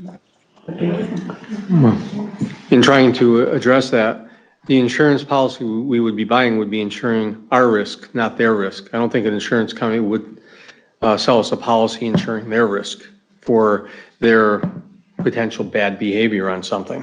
Well, that's right. I'm not considering, well, but that's everybody is in play with having car insurance, or by law, everybody's supposed to have insurance. So everybody should be covered. In this particular case, number one, I don't think that's really the issue here. I haven't heard any objections in the correspondence I got that they have a problem with anything at this time. It just doesn't seem, I'm not even sure motivation is the right word, that if we're farther down their list of customers, that we're not quite at the point in time where they're ready to address all aspects of the work. I've gotten no sense at all of them trying to avoid or dismiss any of our, what are the assurances we need are and the type and the way they need to go about their work.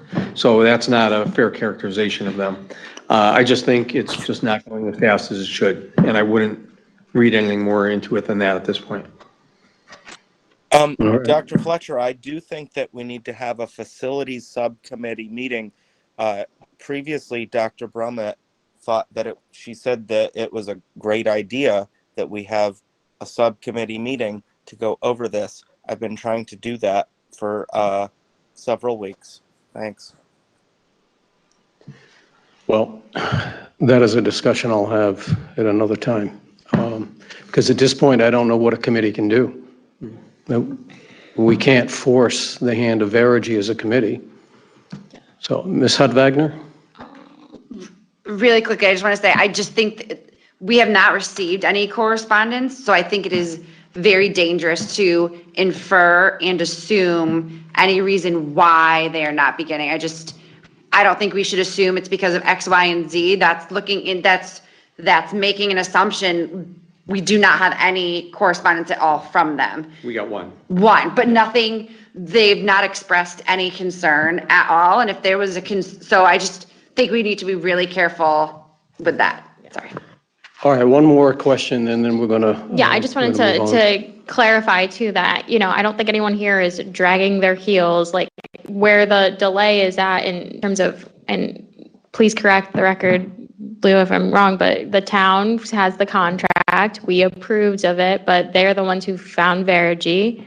Is that correct? And so we're using their preferred vendor, so to speak. I will not use that as a preferred phrase, but I'm just saying, okay, we would like to sign the contracts, but we're waiting for communication. And in this type of project, because it's technically signed by the town and it's on the town side, we are waiting on both parties of the town and Verigy. So I don't know how we can really take any other action besides waiting for those. And we've expressed communication to both parties, being copied on those emails. So to me, I think, as Lou said, sit and wait. Unfortunately, that's where we're at. not our preference. And I think all of our board members, I won't speak for all, but we all want to get this project done. I mean, we have solar panels at the middle schools. They're doing great. So I think, that's just where we're at. It's a sit and wait situation. We will be, I know I can speak for Lou on this. We will be apprised of any updates. Yes? Yes. And we'll go from there. I think we can't do nothing changes, whether we meet as a committee, as a board, as whatever. It's an unfortunate situation. I think we all have the same desire to speed this up. All right, so we're going to be reviewing this in our next meeting. So it'll be an item on the agenda. We're going to move on to Agenda E3, which is a discussion and possible action on the kindergarten busing proposal. Dr. Brummett. Thank you, and thank you to the board for adding this agenda item today. So I was approached by the parent that I believe is still on the line to see where we're at with this. And where we left it at the last meeting is, has Mr. Barnes in his previous report accounted for all possible kindergarten riders if this were to be put forward? And I verified with him since our last meeting that this chart that you did see back on September 14th is the maximum number of additional riders that would be added should every kindergarten parent whose child has a walking sibling opt to ride the bus and bring the sibling with them. So he has accounted for that. These are firm numbers. He has restated to me that this would not involve any extra buses. It would not involve, there could be an argument that it might take the bus a little longer to get kids on, but he did not feel it was a significant cost impact. So I know the board wanted to have that confirmation that right now, given our current kindergarten numbers, as well as accounting for siblings, this is what you would see added to buses during this school year. All right, so where we left it last time was this piece of information was necessary before the board felt they could make any additional determinations. So I'll turn it back over to Dr. Fletcher. All right, thank you. And I'm going to turn first to the chair of the policy committee. No one's asked me about preschool yet. All right, so I'm happy to get those answers. That makes me very happy. I'm happy to hear it's going to cost no additional money. The extra time won't be a factor because the last runs are elementary school, so it's not going to affect another group of students. With that, if we choose to take into account doing like a pilot, I think we need to somehow say, like, if this at any point in time is going to cost the board more money, it is immediately ended.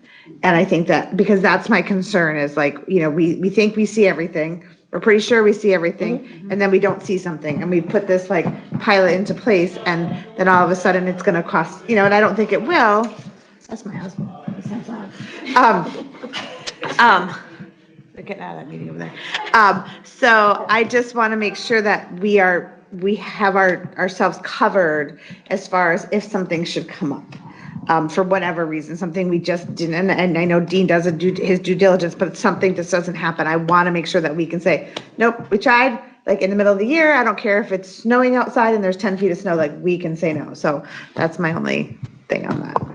And I would agree, and I think that in the wording, when we make a motion for this, that as a pilot, if at any time it does start costing, then we can end it, because it is a pilot. Or even like with that, like we need to make sure in the motion, and I don't, that we can pull that pilot as the board for, it does not just be financial reasons. So let's say we do this and then all of a sudden, like first grade parents are like, well, I want my kid. And now Dean's like dealing with 8,000 parents calling, and it just becomes a problem. We can say, nope, sorry, we tried, it's not gonna work. So I wanna make sure that we're doing what's best for everyone, but I don't wanna cause a ruckus.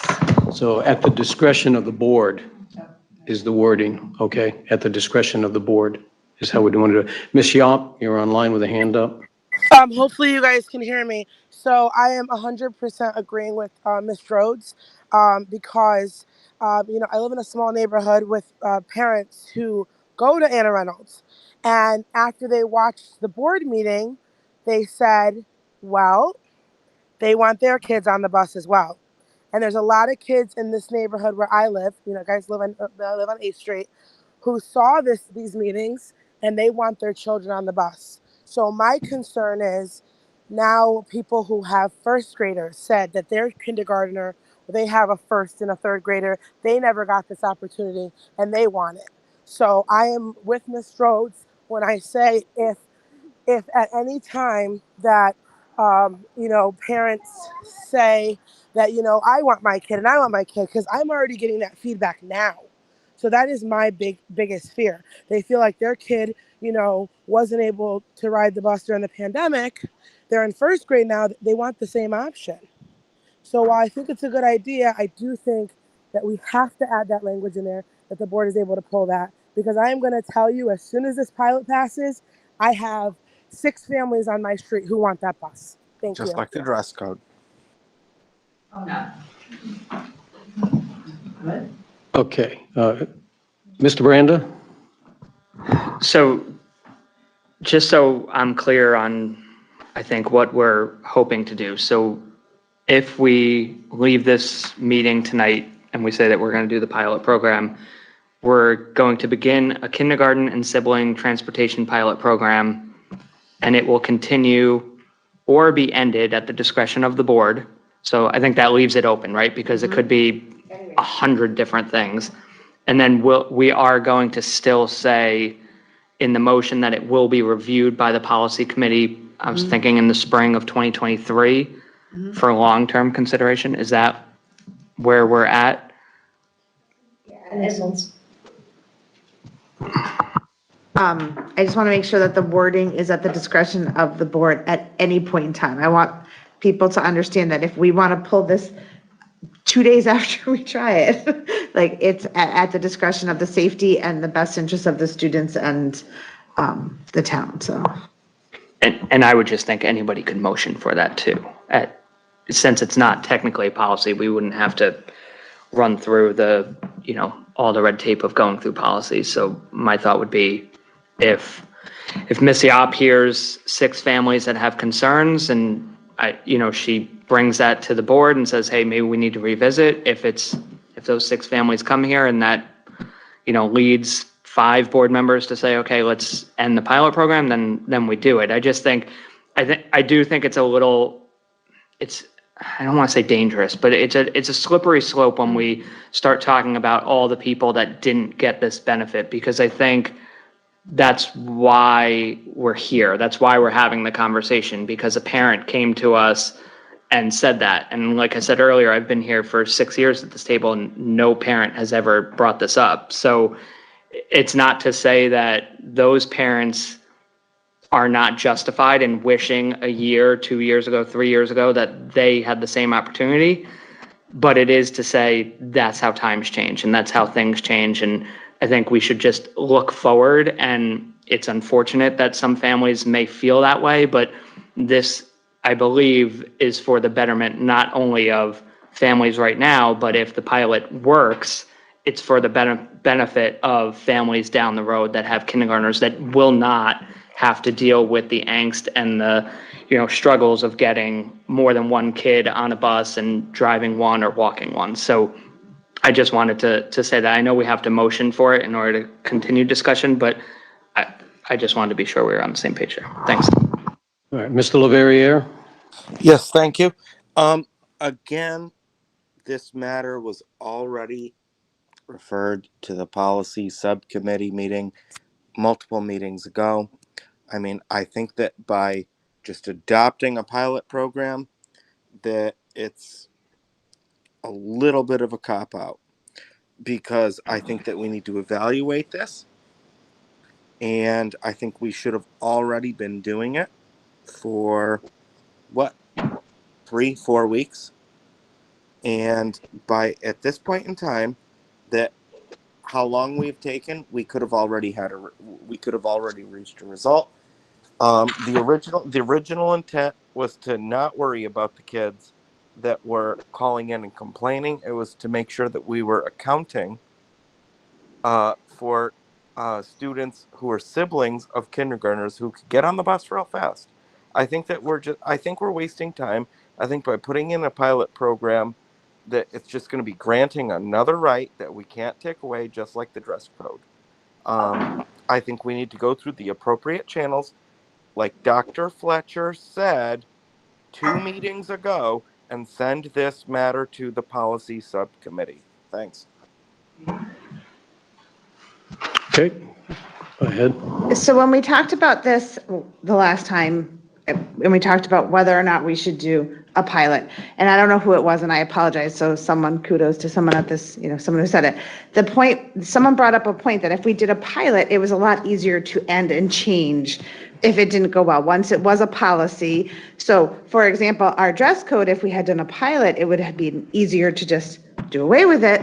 But because it was already a policy, it was already voted on, it's a much larger process. So by doing a pilot, it gives us the ability to collect the data to see if it works. And then if it does, we put it into policy. And if it doesn't, the policy subcommittee can say, yep, we're going to stick with this, and it works as it is. So I don't know who brought that up, but it was a very valid point. Okay, I'm making notes here. Okay. Go ahead, Ms. Weaver. Yeah, so I just wanted to echo the sentiments of previous comments by Mr. Rost and Mr. Branda and Ms. Wagner. I think, and Ms. Perroni. No, everybody. I know. I'm just going to say it all. But I think one of the things to be considered that we obviously can't account for at this time would be growth in population, and in terms of actually seeing, we have at John Patterson, it goes from 5 families to 6 families, or 7 to 5, like some go down, some go up. We obviously are going to see that, same as we do with enrollment, population, same kind of thing. Like we're going to see fluctuations no matter what. But I think what's important to note is that those could, and that's why we have discretion of the board, which I agree with, is that say there's 35 families with 2 siblings in kindergarten and first grade, which I don't think we have to anticipate at this time, but that could be a reason for revisiting this, so to speak, not even to say that, but that would be my concern of growing population, but that's something we can't budget for at this time. And I would say, I'm not that concerned. I mean, with the passage of dress code, there's been no issues. So as our last policy committee report. So, I think there's more benefit to this than anything else. Obviously, there's a limited amount of population. This is a very limited amount. And I think, I've had, my best friend works for Dean Barnes for a very long time. And, she'd get calls all the time about, hey, can, my kid be in the walk zone or whatever, and they'd have to go out and measure, just to have clear lines, right? And so I think Mr. Barnes has been very strict to a point, very clear about where the walk lines are, where they're not. And so once this child, the younger sibling, goes up to first grade, those children will still be together. Maybe if they're, in the same school still, not barring middle school and elementary school siblings, but they'll be walking with their sibling too. And I can tell you that as someone who had a younger sibling, that was important that we be together where we can. And if this alleviates a burden for some of our parents with our youngest population, which they're very clear, it seems, on those lines of just for kindergartner and their sibling, and that rule is very clear. I think that, to me, it's very clear. They understand that the next year they'll be walking and the sibling will be walking as well. I see no issue with that, and it is something I would agree to that we can revisit. Obviously, we don't want this to be impacting our budget, but to me, it seems like a very beneficial program with no cost. That seems like a win-win-win-win-win, and I appreciate the work done to actually research this and look at that. And if we keep steady populations, I think this is a sustainable program. But happy to revisit. I'm not sure if that needs to be in the motion or not, but to be able to say that the policy committee will look at it in the spring. Okay, so I just want to reiterate that the survey is already done. So every conceivable family has been counted. So we're not going to get people coming in out of nowhere. These are only affecting walkers. And that's what we got to keep in mind. If there were other people in parts of the district concerned about busing, they more than likely are already riding buses in most of those areas. So I don't think that we need to worry about a deluge of extra students suddenly wanting to have this done. Okay, so what we're looking at here tonight, and Ms. Yop, I will try you one more time, but your audio is very misunderstandable, if you will. We cannot hear you and understand you. Can you hear me now? I can hear you. So, one thing that was said was our younger students. Are we going to take into account our preschool children that take the bus who have older siblings? Because I think preschool is younger than kindergarten. And someone like myself, whose child was in preschool last year, if I had a preschooler who was taking the bus, and we do bus preschool in Newington, I would want my preschooler to ride with my first grader as well. I think fair is fair. And if we're going to say younger children, we do bus our preschoolers in Newington, no matter what their ability is. So I think if we're going to do this, we need to add the preschool kids as well. I think that that's fair. Thank you.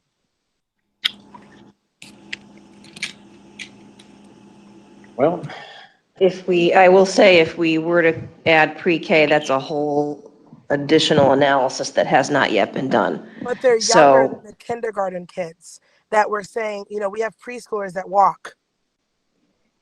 And they deserve a bus as well. With all their preschool siblings. children who want to ride a bus do get to ride a bus. So their older sibling, if they're in preschool and they have a first grade sibling, then they're in the same situation as the parent here. Because if I'm a mother who has a preschooler and I'm a mother who has a first grader, I'm still walking my first grader while my preschooler rides the bus. My preschooler in Newington was 3 years old. So my 3-year-old should be able to walk with their first grade sibling, correct? I mean, we're going by, what you're talking about, kindergarten and first. What about a 3-year-old? They get on a bus. So now I'm putting my 3-year-old on the bus, but my 5 or 6-year-old, I have to walk. It's the same exact situation. So you have to add in both. It's only fair. And I think that if we're going to bus the kindergartner with the first grader, the preschooler who automatically gets a bus, like you said, should be able to ride with their sibling as well. And I don't know if the board agrees with me, but what is the difference between 3 and 4 with a 6-year-old and 5 with a 6-year-old? I'd actually be more concerned for my 3-year-old, so they're able to be with their older sibling. Go ahead, Ms. Miranda. So I understand the point, and I think, I don't know if the times match up, because when my daughter went to pre-K, there was different times of when elementary began and when pre-K began. But that aside, I think that would be something that maybe could be discussed as we pilot too, because if we know that these numbers in front of us fit inside of the pilot program, and to date, I don't know if Mr. Barnes and his team have gotten similar requests for pre-K students with their siblings. I don't know if they have, but I think that could be something that we use as saying, well, we're piloting kindergarten and now we're going to collect data on pre-K, so that when we go to make a long-term policy, then if it makes sense to add in pre-K, if it works out, then I think that's the time to do it. I think when we have a pilot program, I think it's important to create one that we can analyze and we can also do some due diligence. And I don't think the kindergarten policy as on the board is going to make many waves right now. As I think Jessica or Amy said, this is pretty easy for us to do, whereas pre-K it's going to be a challenge, and there's going to be some probably financial aspects to it. There's, so it's a different problem because of the amount of students potentially, and I don't know, but I think you could do the pilot for kindergartners and then analyze the ability to do it for pre-K. I just want to comment, Michael, Branda, pre-K starts at the exact same time as kindergarten. My son did 2 years in pre-K and he started at the exact same time. Okay. All right. Dr. Fletcher, can I speak? I have my hand raised. Well, I got a lot of people with their hand raised up in here as well, Richard. I just need you to be patient. Anyone, but okay. Ms. Hudbagner, you have your hand raised. I do. Thank you so much. Okay. I was just going to say, I agree with Anastasia's point for sure. And I might be one of those parents one day with my son's ages, but I don't want to delay the start of this pilot So to Mr. Branda's point, I do have to agree that we start this pilot, collect the numbers, how many preschool students and what would that look like? And then make that phase B, phase 2, whatever you want to call it. But do continue to start with this program. Okay, now Ms. Stroh's next, then Richard, I'll let you go. Yeah, so I don't think that, I'm actually going to change. I don't think the pilot's a good idea without having the numbers, and I don't want to put it off again. Because, right, the preschool, that's a valid point, right? So without having those numbers, and so if we say to the pilot, oh, the kindergarten, it's great, woohoo, and then all of a sudden, like, it's a valid point of the preschool, we have to make sure it's going to work, I think, probably for both. So I think we can probably predict that, of course, it would work fine. The kindergarten gets on the bus, the other kid gets on the bus, like, we know that it's not going to be time, like, we kind of can predict that, but without having those numbers, and I hate to do this to Mr. Barnes, and I hate to put, I mean, I know and obviously you can put the motion forward, but I do think we need those numbers of how many preschool students it would affect too, and would on a small, because I know some of them take a smaller bus, would there be room? And I don't want it to cost the town money. Okay, Mr. Leverrier? Yes, thank you. Especially in light of the issues that may arise from pre-K kids. Let's be real. If you're a kindergartner with an older sibling, the issue that affects you is not being able to be with your sibling or your parent on the way to school. That's been crystal clear from public participation. That's been crystal clear from board discussion. Okay? If there's a pre-K student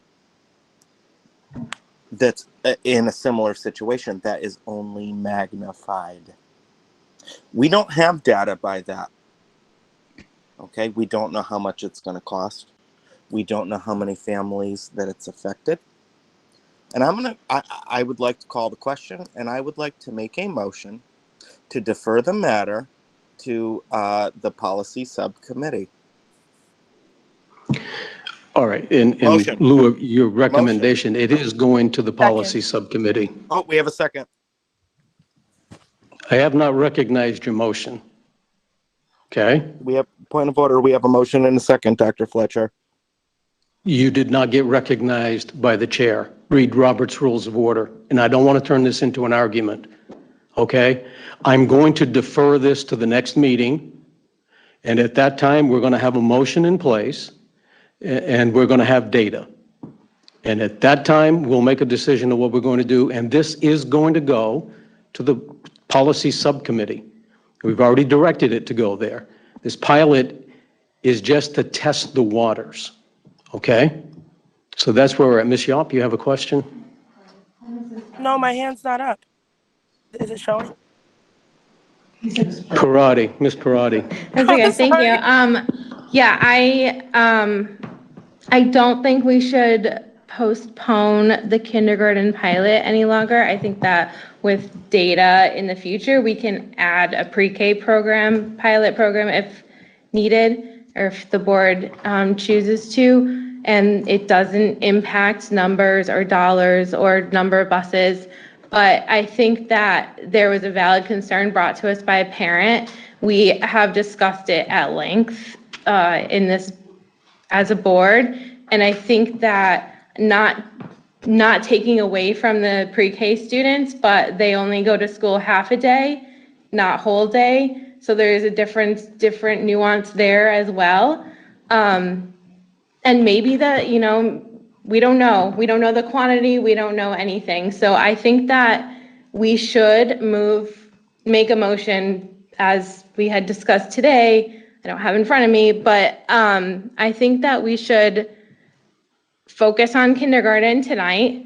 We can look at pre-K in the future, and I think we should do that. All right, then let's do this. I'm going to make a motion because I've written the motion, or I'll have somebody read the motion, and then we'll vote on it. You can vote yes or no. It's your option. Can I put a motion to table on the floor?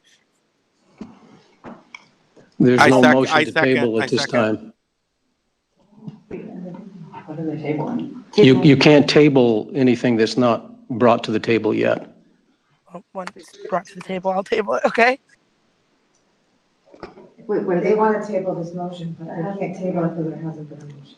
Oh, so wait a minute. Okay, read the motion. But I already Okay. brought a motion. Move the Board of Education initiate a pilot program for busing siblings of kindergarten students at the discretion of the board. At any time, this pilot can be ended. Second. Motion to table. Second, Okay. by Laveria. No, that's okay. Now there's a motion to table the motion, okay? So we're voting on that. So we've had enough discussion, so let's vote on the tabling. So if the clerk would please call the roll, this is the motion to table this present motion. I have a question because I know this was brought up. Can I say the reason why I want a motion to table? Just because I think I have to have a reason. You don't have to have a reason. Motion to table because I want to get data for the preschool program. I want to be fair to all the parents, and I don't want them to feel like we're just choosing selective kindergarten. We're already, saying to parents who, during a pandemic had to walk their kids that, they're not going to get that program. I do think we should at least extend it to the preschool. That is why my motion's on the table, just so I can explain it. Okay, so we're going to call the question. Yep. Michael Branda, No. Danielle Droz, No. Dr. Bruce Fletcher, No. Beth Mankey Hutt Wagner, No. Richard Laverriere, Yes. Amy Parati, No. Jessica Weaver, No. Anastasia Yap. Yes. The motion fails. Now we have a motion on the table. And we're going to move the BOE, or the Board of Education, initiate a pilot program for busing siblings of kindergarten students. At the discretion of the board, at any time, this pilot program can be ended. Point That of is the order, motion. I made a motion that was not recognized. Point of order. There's no point of order if you're not recognized. Yeah, that's my point of order. Okay, call your motion. Thank you, Richard. I will do that. Call the question. Michael Branda, Yes. Danielle Droz, No. Dr. Bruce Fletcher, Yes. Beth Mankey Hutt Wagner, Yes. Richard Laverriere, No. Amy Parati, Yes. Jessica Weaver, Yes. Anastasia Yap. No. The motion passes 5-3.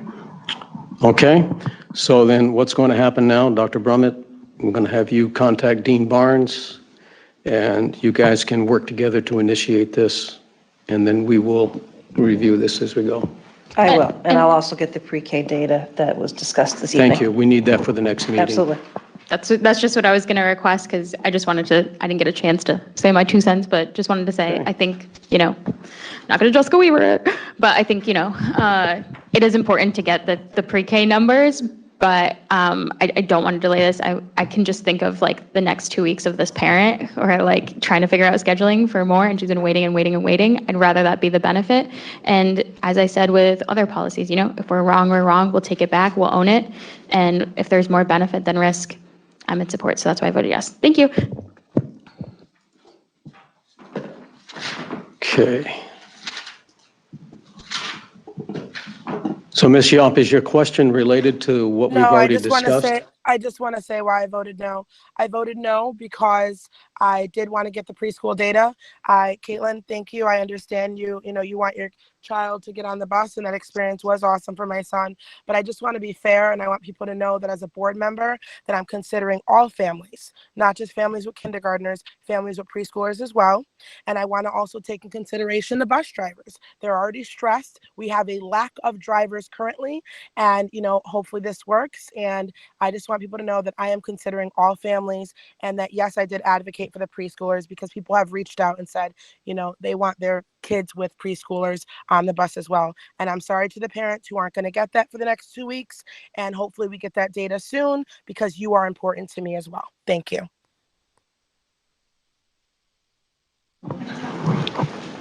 Okay, at this time, I'm moving on to agenda item F, which is public participation on any matter related to board responsibilities. You can participate by calling 860-665-8659. You can raise your hand online. I don't see anybody in the room from the public, so I'll wait a few moments. All right, I don't see anybody there. We will finish up with remarks from board members. Ms. Parati. Thank you. I just wanted to say that last week I had the opportunity, Danielle, you weren't there, but we got to walk through the Anna Reynolds renovation project. That's what I talk about. So yeah, we had our Anna Reynolds committee meeting, and after the meeting, we had an informal walkthrough. So I got to go behind the wall, and I was super excited to see it. There's lots of great progress going on. It's just so exciting. And I do want to request that, I know last year, I think Mr. Branda had requested monthly maybe updates on the Anna Reynolds project, and we haven't had any yet. So I think that next time or future board meeting, we should have some, the opportunity to get updates on the Anna Reynolds renovation, because it's very exciting. Yeah. They do show pictures during the committee meetings, which are available online. But yes, we should get that at the board meetings, because there's a lot of Anna Reynolds families that would be interested in seeing that. And also, just super quick shout out. I know we're going to celebrate her next week, but Jen Rodriguez, top 4 Connecticut Teacher of the Year finalist, and our Newington Teacher of the Year. Super proud of her. And she, just a quick plug, she started a Facebook page that is, it's really cool. She added like all of the things leading up to her just getting Teacher of the Year, and lots of just fun stuff and like really good memories. So give it a follow, because she'll have lots of opportunities this year to advocate for our school system and our students and continue to do the great work she does, but she's going to share it on Facebook. So a positive thing that you can look forward to on Facebook, because there's a lot of not great things out there right now. So just a quick shout out to her. So congrats, Jen. Ms. Strohs. All right, so I just have 3, I wrote remarks, I know, 3 things I wanted to bring up. One, at the last meeting of the year before we left for summer break, you had brought up that a couple board members were going to work on the policy for online. And Yes. I would love to make sure that happens. Just, I don't need to know the status, but at some point in time, I would love to have that as part of our agenda, because I think that's important. I do agree with Mr. Lavier as far as remarks. It's been a long week. Remarks by board members as well as other things. I've looked on the minutes. So, and I'm sorry that this is probably going to be a lot more work, but I have seen like the minutes from like the zoning. I've seen the minutes from the town council, and they're very detailed, and I would like to have our minutes be more detailed, and the public, like, just have it in there. I just think it's important as a record to have it in there. I have my little notes half the time, I can't read them, so it would be nice. So I would love to see that happen. And then I just want to, for the record, because I don't want it to be but I was at the Anna Reynolds meeting. I just chose not to go and do the walkthrough. So I don't want anyone to think I'm shirking my responsibilities. I just was like, my kid, it's awesome. I see the pictures. I know Amy was all excited about it, but I don't want anyone to say I didn't go to that meeting. I did go. I just chose not to do the walkthrough. Mr. Leverrier? Yes, thank you. With all with all due respect to the controversy of the last vote, I do want to give a shout out to Riley. I'm glad you're getting to ride the bus with your sister. Ms. Yop?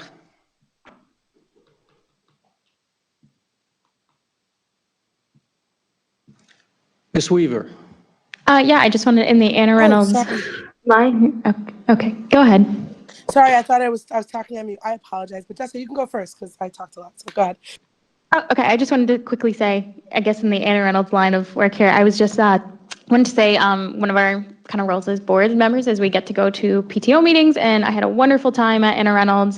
Ms. Peretti was already there, so she covered part of the duties, but just wonderful work. They're doing incredible fundraising. So I know we usually honor our PTO and PTAs at some point during the year, and obviously looking forward to that. But just want to say how great they're doing there. I know I mostly go to Anna Reynolds and E-Green. It feels like I'm assigned those every year, but just really impressive work, and just wanted to thank them for that. I know they have a million things going on with spirit wear and events, so check them out at Anna Reynolds if you have the time.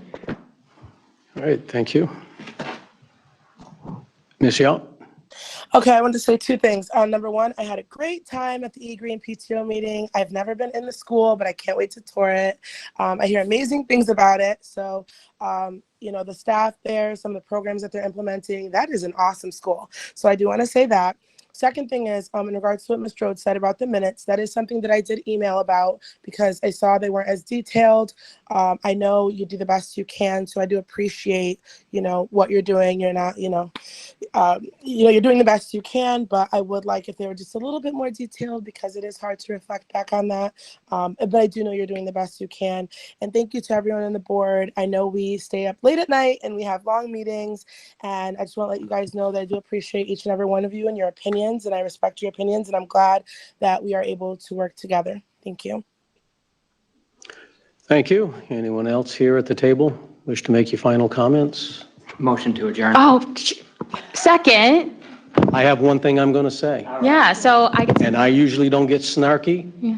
but I want to go on record saying this to the people in the public that like to text me and demand my resignation. Don't waste your time. Motion to adjourn. All in favor, say aye. Aye, second, aye.